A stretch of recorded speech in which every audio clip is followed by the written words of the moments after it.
కమలాకర్ గారు ఇప్పటికే half an hour అయిపోయింది. 8 మెంబర్స్ ఉన్నారు. మీరు కూడా ఆలోచించండి. 8 ఉన్నారు.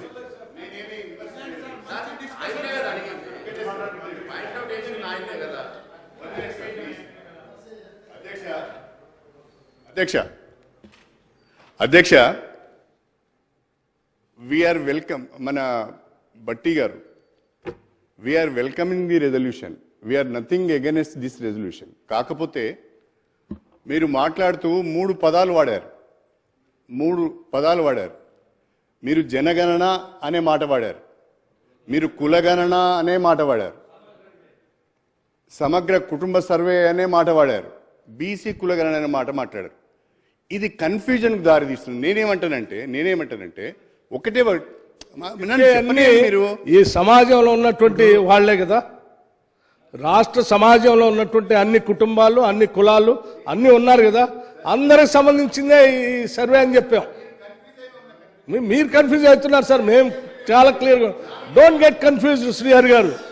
మీరు చెప్పినటువంటి అన్ని కులాలు, ఇప్పుడు నేను చెప్పిన పదాలు అన్ని సమాజంలో ఉన్నటువంటి వాళ్ళే, అందరి ఇంటింటికి వెళ్తుంది. రాష్ట్ర వ్యాప్తంగా ఈ సర్వే జరుగుతుంది. కమలాకర్ గారు కాదు, మీరు కమలాకర్ గారు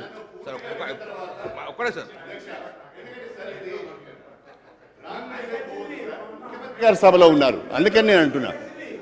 అధ్యక్ష రాంగ్ మెసేజ్ పోవద్దు. మేము మా పార్టీ పరంగా ఈ తీర్మానాన్ని సమర్థిస్తున్నాము.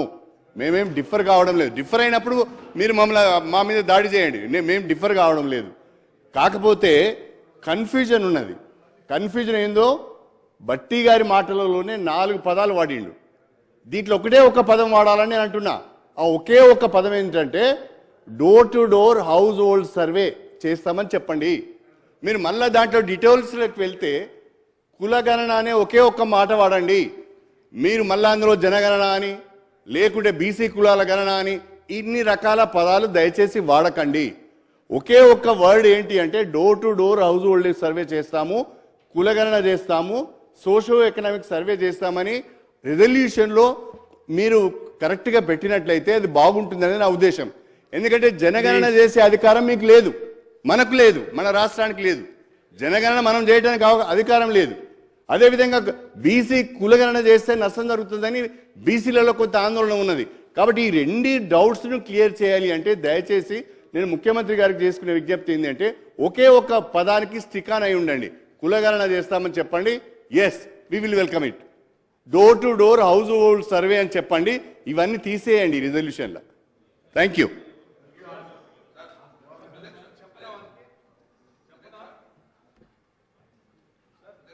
నేను ఇప్పుడు శ్రీహరి గారు కమలాకర్ గారు మీరు చెప్పిందే ఇందులో ఉంది కదండి. మీరు కన్ఫ్యూజ్ ఎందుకు అవుతున్నారు నాకు అర్థం కాదు. అరే చాలా క్లియర్గా ఉంది సార్, రిజల్యూషన్ రాసి చాలా క్లియర్గా ఉంది కదా sir. Comprehensive door to door household survey is there clear. Socio economic educational employment political and caste survey బ్రాకెట్లో కులగణన క్లియర్ ఉంది కదా సార్. కాదని ఎవరన్నారు? మీరు కాదనంటే నేను లేదు చెప్పాను, చదివి వినిపించాను. మీరు పదే ఎట్లా సార్? కమలాకర్ గారు, శ్రీహరి గారు getting confuse and confusing the house. Srihari గారు చాలా స్పష్టమైన క్లారిటీ ఇచ్చారు. కమలాకర్ సార్ మీరు చెప్పింది నేను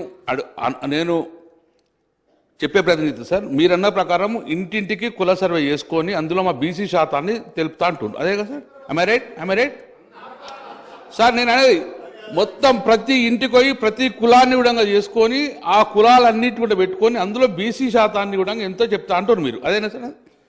అదే నేను అన్నప్పుడు అదేనా సార్ మీరు చెప్పండి క్లారిటీ అండి.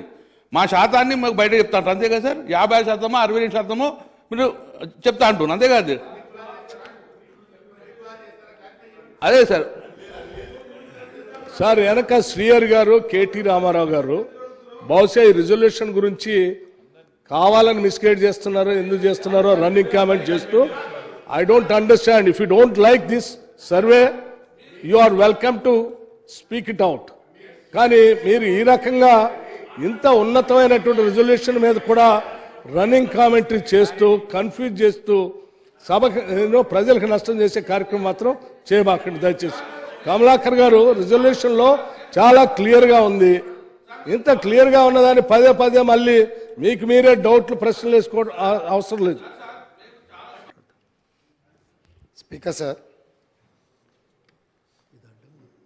మంత్రివర్గ నిర్ణయాన్ని శాసనసభలో చర్చకు ప్రవేశపెట్టడం ద్వారా ప్రతిపక్షాలను వివిధ సామాజిక వర్గాల నుంచి సలహాలు సూచనలు తీసుకొని ఒక మంచి కార్యక్రమాన్ని చేపట్టాలని ప్రభుత్వం ఈరోజు పొన్నం ప్రభాకర్ గారు తీర్మానాన్ని ప్రవేశపెట్టిండ్రు. దాంట్లో చర్చలో భాగంగా ప్రతిపక్షాలందరూ కూడా సలహాలు సూచనలు తీసుకోదలుచుకున్నారు.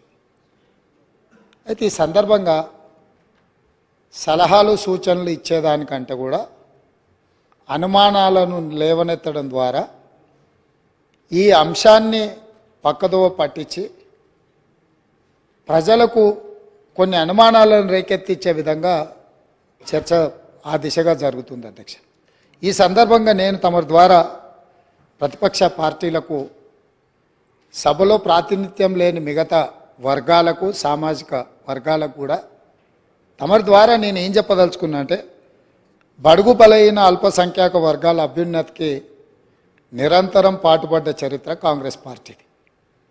అందులో భాగంగానే కాంగ్రెస్ నేతృత్వంలో ఉన్న యూపీఏ 1 సందర్భంగా మైనారిటీల యొక్క అభ్యున్నతి కోసం వాళ్ళ ఆర్థిక స్థితిగతులను అంచనా వేసి వాళ్ళ మేలు కోసం వాళ్ళ అభివృద్ధి కోసం చర్యలు చేపట్టాలని ఆనాడు జస్టిస్ రాజేందర్ సచార్ నేతృత్వంలో దేశంలోని ముస్లిం మైనారిటీ స్థితిగతుల అధ్యయనానికి ఉన్నత స్థాయి కమిటీ వేయడం జరిగింది అధ్యక్ష. ఆ రోజు ఆ కమిటీ చేసిన సమగ్ర అధ్యయనం చేసిన సిఫార్సులను ఆధారంగా ముస్లిం మైనారిటీ అభ్యున్నతికి కన్వీని ఎరగని రీతిలో ఆ రోజు ప్రభుత్వం చర్యలు చేపట్టింది. అది చరిత్రలో కాంగ్రెస్ పార్టీ తీసుకున్న నిర్ణయాలు కూడా మన కళ్ళ ముందు ఉన్నాయి. ఇలాంటి అనుభవాలన్నిటిని క్రోడీకరించి మన రాష్ట్రంలో ప్రధానంగా అన్ని వర్గాలకు సంబంధించిన సమాచారాన్ని సేకరిస్తూనే వెనుకబడిన తరగతుల వారి యొక్క అభ్యున్నతి కోసం వారికి అవసరమైన ఆర్థిక సహాయాన్ని అదేవిధంగా రాజకీయంగా కానీ విద్యాపరంగా కానీ ఉద్యోగపరంగా కానీ అన్ని రకాలుగా ఆ వర్గాలకు ప్రభుత్వం అండగా నిలబడాలన్న ఆలోచనతోని మా నాయకుడు పార్లమెంట్ సభ్యుడు రాజీవ్ గాంధీ గారు వారసుడుగా రాహుల్ గాంధీ గారు ఏదైతే మాట ఇచ్చిండ్రో ఆ మాటను నిలబెట్టడానికి ఈరోజు ఈ ప్రభుత్వం పూర్తి స్థాయిలో ప్రయత్నం చేస్తుంది. అందుకే ఈరోజు ఏ విధంగా అయితే సచార్ కమిటీ ద్వారా మైనారిటీ వర్గాలకు మేలు జరగడానికి నిర్ణయాలు తీసుకున్నామో ఈరోజు కూడా ఈ సభలో శాస్త్రీయ పరంగా ఒక అంచనా సమగ్ర ప్రణాళికలు విధానాలను రూపొందిస్తాం. ఇందులో మరి ఎందుకు మా సభ్యులకు లేకపోతే సీనియర్ శాసనసభ్యులు మంత్రిగా వారికి సుదీర్ఘమైన అనుభవం ఉంది కడియం శ్రీహరి గారు, వారి అనుభవాన్ని ఉపయోగించి ప్రభుత్వానికి ఏమైనా సూచన చేసినా ఆ సూచనలు తీసుకొని భవిష్యత్ కార్యాచరణ నిర్ధారించుకోవడానికి ప్రభుత్వానికి ఎలాంటి భేషజాలు లేవు అధ్యక్ష. చాలా విస్పష్టంగా ఈ రాష్ట్రంలో ఉన్న జనాభా మొత్తం మీరు సమగ్ర కుటుంబ సర్వే చేసినామని గొప్పగా చెప్తున్నారు. ఇంతవరకు ఎప్పుడైనా ఆనాటి ప్రభుత్వం సమగ్ర కుటుంబ సర్వే చేసి ఈ సభలో వాటి వివరాలను ఎప్పుడైనా చెప్పినరా అధ్యక్ష? సమాజంలో ఉన్న ప్రజాప్రతినిధులకు కానీ ప్రజలకు కానీ ఆ సమగ్ర కుటుంబ సర్వే ఎప్పుడైనా అందుబాటులో పెట్టినరా అధ్యక్ష? దాదాపుగా 10 సంవత్సరాలు అవుతుంది.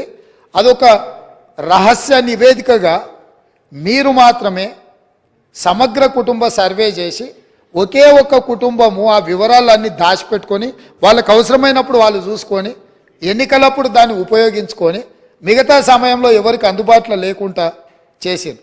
మాకు అట్లాంటి ఉద్దేశం లేదు అధ్యక్ష. మేము ఈరోజు ప్రవేశపెట్టిన తీర్మానంలో స్పష్టంగా వెనుకబడిన తరగతుల, షెడ్యూల్డ్ కులాల, షెడ్యూల్డ్ తెగల మరియు మిగతా బలహీన వర్గాలకు చెందిన ప్రజల అభ్యున్నతిని నిమిత్తం వివిధ సామాజిక ఆర్థిక విద్యాపరమైన ఉపాధి రాజకీయ అవకాశాల ప్రణాళికలను రూపొందించి అమలు పరిచేలా తెలంగాణ మంత్రివర్గం 4/2/2024 తేదీన చేసిన సిఫార్సు మేరకు తెలంగాణ రాష్ట్రమంతటా సామాజిక ఆర్థిక విద్యాపరమైన ఉపాధి రాజకీయ కుల సర్వే కులగణన ఒక సమగ్ర ఇంటింటి కుటుంబ సర్వేను చేపట్టాలని ఈ సభ ఏకగ్రీవంగా తీర్మానిస్తుంది.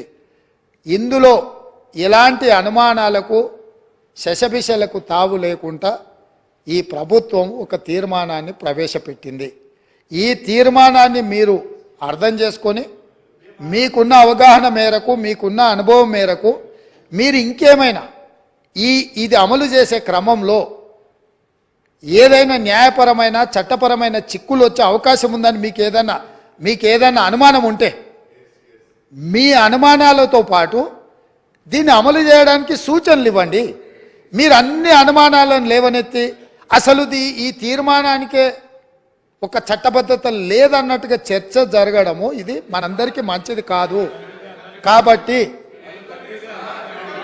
సో మీ మనసుల్లో ఏదైనా అనుమానం ఉంటే అనుమానాన్ని చెప్పండి, దానికి మీ వైపు నుంచి ఇచ్చే సూచన కూడా చెప్పండి.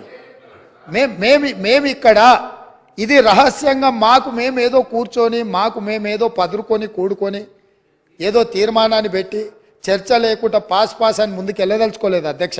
ఇది అత్యంత కీలకమైంది. తెలంగాణ సమాజంలో సుప్రీంకోర్టు వరకు కూడా జరిగిన చర్చలు ఏముంది, మీరు బలహీన వర్గాలకు మీరు అండగా నిలబడాలంటే మీ లెక్కలేంటివో మీకు తెలవాలి అన్నారు.